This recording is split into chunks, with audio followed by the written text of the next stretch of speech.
সেউজী সেউজী সেউজীও সেউজী ধৰণী ধুনীয়া ৰূপকোঁৱৰ জ্যোতিপ্ৰসাদ আগৰৱালাৰ গীতটোৰ দৰে আমি সকলোৱে বিচাৰো এখন ধুনীয়া পৃথিৱী আৰু এই ধুনীয়া পৃথিৱী গঢ়াৰ স্বাৰ্থতে পালন কৰা হয় বিশ্ব পৰিৱেশ। কিন্তু এই বিশ্ব পৰিৱেশ দিৱস ৰিয়েলিটি নে মিথ, এই সম্পৰ্কে আজি আমি কৰিম কিছু আলোচনা। গহপুৰত স্থাপন হ'ব এখন নতুন বিশ্ববিদ্যালয়। শ্বহীদ কনকলতা বিশ্ববিদ্যালয় অসমৰ এনে এখন প্ৰথম বিশ্ববিদ্যালয় হ'ব যিখন বিশ্ববিদ্যালয় ইণ্ডাষ্ট্ৰী 4.0 আৰু 5.0 ওপৰত আটাইতকৈ বেছি গুৰুত্ব দিব। এতিয়া এটা দুখৰ খবৰ লৈ আহিছো।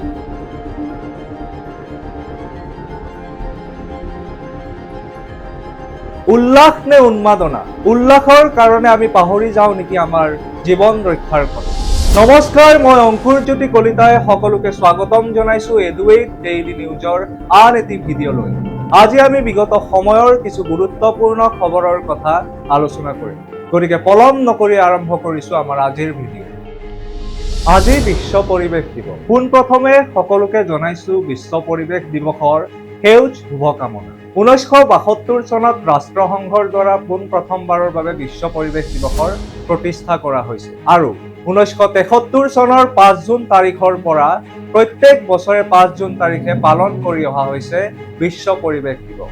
প্ৰকৃতি ৰক্ষাৰ স্বাৰ্থতে পালন কৰা হয় এই দিৱস। গতিকে এইবাৰৰ বিশ্ব পৰিৱেশ দিৱসৰনো আয়োজক দেশ কোন আৰু ইয়াৰ থিম কি, সেই বিষয়ে আমি এতিয়া চাওঁ আহক। এইবাৰ বিশ্ব পৰিৱেশ দিৱসৰ আয়োজক দেশ হিচাপে আছে ৰিপাব্লিক অফ কোৰিয়া আৰু এইবাৰৰ বিশ্ব পৰিৱেশ দিৱসৰ মূল বিষয়বস্তু হৈছে বিট প্লাষ্টিক পলিউশ্যন। প্লাষ্টিকৰ ব্যৱহাৰৰ কথা আমি সকলোৱে জানো। প্লাষ্টিকৰ ব্যৱহাৰৰ ফলত আমাৰ প্ৰকৃতিয়ে সন্মুখীন হোৱা বিভিন্ন অসুবিধাৰ কথাও আমি জানো। গতিকে প্লাষ্টিকৰ ব্যৱহাৰ বৰ্জন কৰাটোৱে এইবাৰৰ বিশ্ব পৰিৱেশ দিৱসৰ মূল বিষয়বস্তু হিচাপে লোৱা হৈছে।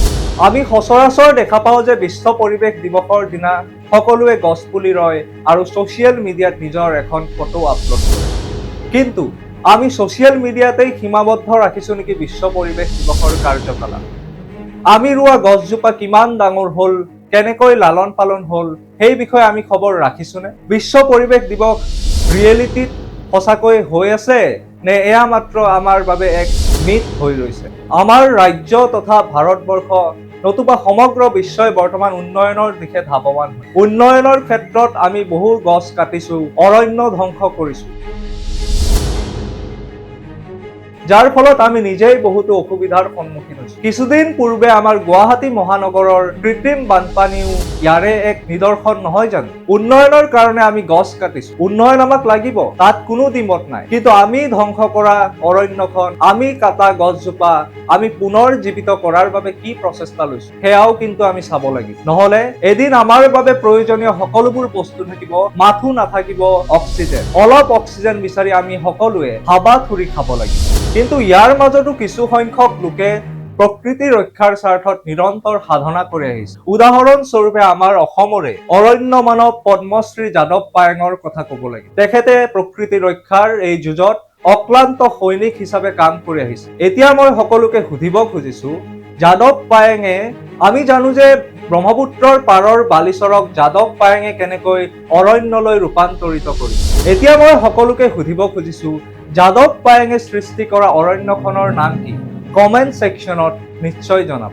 প্ৰকৃতি ৰক্ষাৰ ক্ষেত্ৰত আমাৰ বিভিন্ন NGO তথা আমাৰ চৰকাৰেও যথেষ্ট পদক্ষেপ হাতত লোৱা আমাৰ চকুত পৰে। এই ক্ষেত্ৰত যদি আমি কওঁ, আমাৰ অসম চৰকাৰে কৰা অমৃত বৃক্ষ আন্দোলনৰ কথা অনুকিয়াব। আমি যদি চাওঁ, আজি এটা এডভাৰটাইজমেণ্ট পাব্লিছ হৈছে বিশ্ব পৰিৱেশ দিৱসৰ লগত সংগতি ৰাখি অসম প্ৰদূষণ নিয়ন্ত্ৰণ পৰিষদৰ উদ্যোগত কিছুমান আঁচনি হাতত লোৱা হৈছে। তাৰ ভিতৰত যদি আমি চাওঁ, আৱৰ্জনা সুব্যৱস্থাপনা আৰু বহনক্ষম উন্নয়নৰ বাবে মুখ্যমন্ত্ৰীৰ গ্ৰীণ ফেলোশ্বিপ প্ৰগ্ৰেম। মহাবিদ্যালয়সমূহৰ 60 গৰাকী মেধাসম্পন্ন ছাত্ৰ ছাত্ৰীক বিশ্বৰ 7খন ৰাষ্ট্ৰৰ আগশাৰী বিশ্ববিদ্যালয়লৈ 4 পৰা 6 সপ্তাহৰ উচ্চস্তৰীয় প্ৰশিক্ষণৰ বাবে প্ৰেৰণ কৰা হ'ব। ইয়াৰ লগতে প্লাষ্টিক ৰোধৰ বাবেও কিছু কাৰ্যপন্থা চৰকাৰে হাতত লৈছে। গতিকে আহক আমি সংকল্প লওঁ, আমি কেনেকৈ বিশ্বক সুৰক্ষিত কৰিব পাৰো, প্ৰকৃতি ৰক্ষা কৰিব পাৰো। এইখিনিতে মই সকলোকে জনাব খুজিছো যে যিসকলে আমাৰ ভিডিঅ'টো প্ৰথমবাৰ চাই আছে, আমাৰ EduAid লাৰ্ণিঙত এনেকুৱা সাম্প্ৰতিক সময়ৰ বিভিন্ন খবৰৰ লগতে ক্লাছ 9ৰ পৰা 12লৈ বিভিন্ন বিষয়ৰ ওপৰত পাঠদান কৰা হয়। গতিকে যিসকলে আমাৰ চেনেলটো চাইছে তেওঁলোকে আমাৰ এই যাত্ৰাত অংশীদাৰ হওক আৰু আমাৰ এই চেনেলটো ছাবস্ক্ৰাইব কৰক। এটা ডাঙৰ সুযোগ আহিছে। যদিহে আপোনালোকে এই সুযোগটো গ্ৰহণ নকৰে বহুতো আকৰ্ষণীয় পুৰস্কাৰৰ পৰা বঞ্চিত হ'ব। সুযোগটো হ'ল মাস্কট ডিজাইন কম্পিটিশ্যন অৰ্গেনাইজ কৰিছে স্বচ্ছ ভাৰত মিছন আৰবান আছামে। গতিকে বেছি দিন নাই, জুনৰ 5 তাৰিখৰ পৰা 14 তাৰিখৰ ভিতৰত আপোনালোকে ছাবমিট তলত দিয়া ৱেবছাইটটো 5 জুনৰ পৰা 14 জুনৰ ভিতৰত। ৰাজ্যবাসীৰ বাবে এক সুখবৰ। কালি ৰাজ্যিক কেবিনেটে কেইটামান গুৰুত্বপূৰ্ণ সিদ্ধান্ত লৈছিল। তাৰ ভিতৰত এটা অন্যতম সিদ্ধান্ত আছিল কেবিনেটে গহপুৰস্থিত শ্বহীদ কনকলতা ৰাজ্যিক বিশ্ববিদ্যালয়ৰ বাবে 400 কোটি টকা প্ৰদানত প্ৰশাসনিক অনুমোদন জনাইছে। এই বিশ্ববিদ্যালয়খনত বেচিক সায়েন্স আৰু বেচিক হিউমেনিটিজৰ লগতে AI আৰু কোৱান্টাম কম্পিউটিং সম্পৰ্কতো পাঠ্যক্ৰম প্ৰদান কৰা হ'ব। গতিকে আমি ইয়াৰ বাবে গৌৰৱান্বিত। এই সিদ্ধান্তই গহপুৰক উন্নয়নৰ জখলাত নিয়াৰ লগতে আমাৰ অসমৰ মানৱ সম্পদ উন্নয়নতো অধিক অৰিহণা যোগাব বুলি আমি দৃঢ় বিশ্বাসী। গতিকে পুনৰ জনাও যে যোৱাকালি ৰাজ্যিক কেবিনেটে গহপুৰস্থিত শ্বহীদ কনকলতা ৰাজ্যিক বিশ্ববিদ্যালয়ত 400 কোটি টকাৰ অনুমোদন আগবঢ়াইছে। এতিয়া এটা দুখৰ খবৰ লৈ আহিছো। কালি আমি EduAid ডেইলি নিউজত আমি প্ৰকাশ কৰিছিলো যে কেনেকৈ 18 বছৰীয়া দীৰ্ঘ প্ৰতীক্ষাৰ অন্ত পৰিছিল। আমি সকলোৱে ৰয়েল চেলেঞ্জাৰ্ছ বেংগালুৰু আৰু বিৰাট কোহলিৰ সাফল্যত উৎফুল্লিত হৈছিল।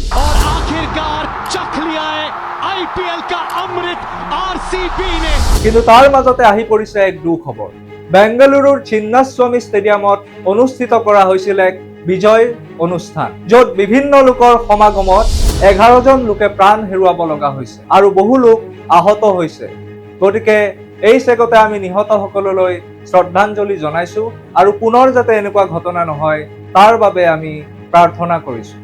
আজিলৈ ইমানেই। পুনৰ লগ পাম এটা নতুন ভিডিঅ'ৰ সৈতে। আপোনালোকৰ যদি ভাল লাগিছে এই চেনেলটো ছাবস্ক্ৰাইব কৰক, লগতে এই ভিডিঅ'টো লাইক, কমেণ্ট আৰু শ্বেয়াৰ কৰক। এইখিনিতে মই জনাও যে EduAid লাৰ্ণিং এপত মই পঢ়াও ছ'চিয়েল সায়েন্স ক্লাছ 9 আৰু 10ক। যদিহে তাৰ সৈতেও আপোনালোকে সংলগ্ন হ'ব বিচাৰিছে তলত দিয়া নাম্বাৰটোত যোগাযোগ কৰক আৰু আমাৰ যাত্ৰাত ভাগ লওক। ধন্যবাদ।